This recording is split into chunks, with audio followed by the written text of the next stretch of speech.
पर देख रहे हैं आप, मैं हूं आपके साथ कीर्तिमान सिंह। हिंदी खबर ने प्रयागराज लोकसभा सीट से प्रत्याशी बीजेपी के नीरज त्रिपाठी से खास बातचीत की है। पहले सुनाते हैं आपको।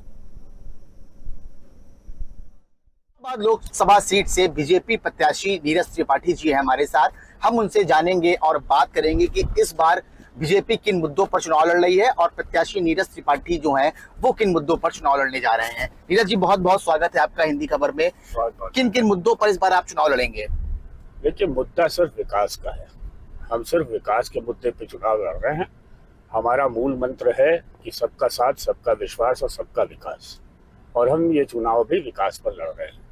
भारतीय जनता पार्टी की सरकार, आदरणीय नरेंद्र मोदी जी की सरकार, आदरणीय योगी आदित्यनाथ जी की सरकार, केंद्र की, प्रदेश की, उन्होंने जो विकास के कार्य किए हैं, यह चुनाव में सिर्फ विकास ही मुद्दा है।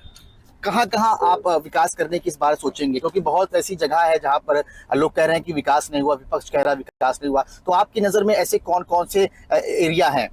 देखिए, विपक्ष कह रहा है विकास नहीं हुआ, ये तो बिल्कुल कदापि मानने वाली बात नहीं है। और जहाँ तक मेरे विकास करने का सवाल है, तो जो सरकार की द्वारा चलाई जा रही हैं विकास की योजनाएं, वो सब चल रही हैं, काम हो रहा है, लेकिन हर क्षेत्र की अपनी छोटी छोटी समस्याएं होती हैं और मैं उनको देख रहा हूं, उनको मैं नोट कर रहा हूं, और भगवान ने अगर चाहा और जनता ने आशीर्वाद दिया तो मैं उन सारी समस्याओं को अपने जो है उस टेन्योर में दूर करने की कोशिश करूंगा। बीजेपी ने आपको इलाहाबाद लोकसभा सीट से प्रत्याशी घोषित किया है और लोकसभा की बहुत बड़ी जिम्मेदारी है आपके ऊपर, तो क्या आपको डायरेक्ट लोकसभा चुनाव में उतारा गया है, तो इस चुनौती को आप किस तरह से देखते हैं? देखिए, जिम्मेदारी और चुनौतियों से मैं डरने वाला नहीं। मैंने बहुत साल बहुत जिम्मेदारियां और बहुत चुनौतियां देखी हैं। मैं पिछले 7 साल से अपर महाधिवक्ता के पद पर कार्यरत था और वहाँ भी बहुत चुनौतियां और बहुत जिम्मेदारी का पद था वो। तो यहाँ कोई चुनौती और जिम्मेदारी से मैं डरने वाला नहीं। और मैं आपको बता दूं कि इस चुनाव में कहीं कोई चुनौती नहीं है। आपके पिताजी भी पूर्व राज्यपाल रहे हैं, 3 बार विधानसभा के अध्यक्ष रहे, लेकिन आपका अगर देखा जाए तो कोई राजनीतिक करियर नहीं रहा है। तो इस लिहाज से अगर लोकसभा सीट की बात करें, रीता बहुगुणा जोशी का टिकट काटकर इस बार आपको मैदान में बीजेपी ने उतारा है, तो किस तरह से इसको देखते हैं? किस तरह से आपको लोगों को सामना करना पड़ रहा है, क्योंकि आपके पिताजी काफी नाम रहा है? देखिए, अव्वल तो ये मत कहिए कि उनका टिकट काट करके दिया गया है। किसी का टिकट काटा नहीं गया है। दूसरी चीज, पिताजी जब तक विधायक रहे, उन्होंने शहर दक्षिणी में बहुत विकास के कार्य किए और मेरा भी सिर्फ एक ध्येय है कि मैं भी अपने क्षेत्र का विकास करूं। मोदी जी का नारा है इस बार 400 के पार, क्या लगता है आपको? जितना जनता का समर्थन देख रहा हूँ, जितना जो है स्नेह देख रहा हूँ, आशीर्वाद देख रहा हूँ, मुझे लगता है कि बहुत आराम से 425 सीट के पार होगा।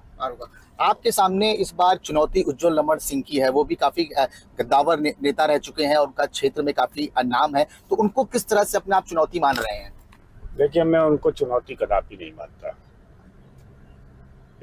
उनके पिताजी पिछले 30-40 वर्षों से वहां पर स्थापित है, लेकिन उन्होंने अपनी जमीन खो दी है, क्योंकि 2022 का वो चुनाव हार चुके हैं। और जितना मैं क्षेत्र में घूमता हूं, मैंने देखा कि उनका अब वो वर्चस्व समाप्त हो चुका है, क्योंकि उन्होंने वहां पर कोई विकास के कार्य किए नहीं।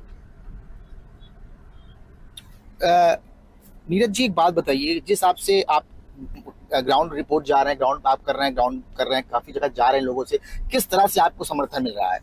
बहुत समर्थन मिल रहा है, क्योंकि आदरणीय नरेंद्र मोदी जी की सरकार, भारतीय जनता पार्टी की सरकार ने जो विकास कार्य किए हैं उसको जनता बहुत सराह रही है, और उन विकास कार्यों की वजह से मैं जहां भी जाता हूं, जनता का अभूतपूर्व समर्थन मिलता है।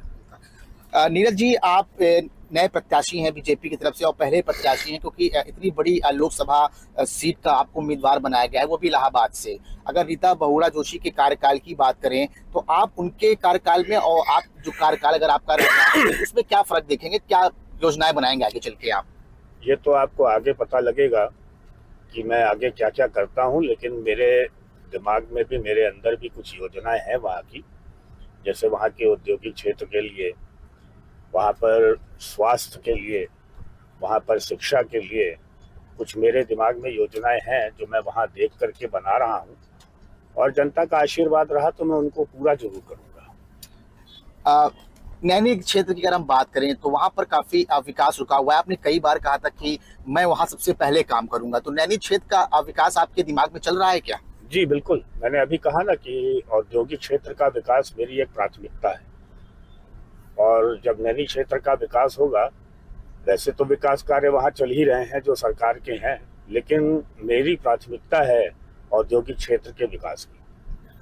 तो ये थे हमारे साथ नीरज त्रिपाठी, भाजपा के वरिष्ठ नेता और पूर्व राज्यपाल रहे स्वर्गीय पंडित केशरीनाथ त्रिपाठी के बेटे हैं नीरज त्रिपाठी, जिनको इस बार बीजेपी ने इलाहाबाद लोकसभा सीट से उम्मीदवार घोषित किया है। हिंदी खबर ने उनसे बात किया और जाना कि वो किन किन मुद्दों पर इस बार चुनाव लड़ेंगे। हालांकि नीरज त्रिपाठी जी का कहना है कि उनके सबसे ज्यादा नजर में नैनी का क्षेत्र है, जहां पर अभी विकास नहीं हुआ है। चुनाव जीतने के बाद सबसे पहले वो नैनी में क्षेत्र विकास करेंगे। वीडियो जर्नलिस्ट अशोक अवस्थी के साथ सौरभ मिश्रा, हिंदी खबर। और चलिए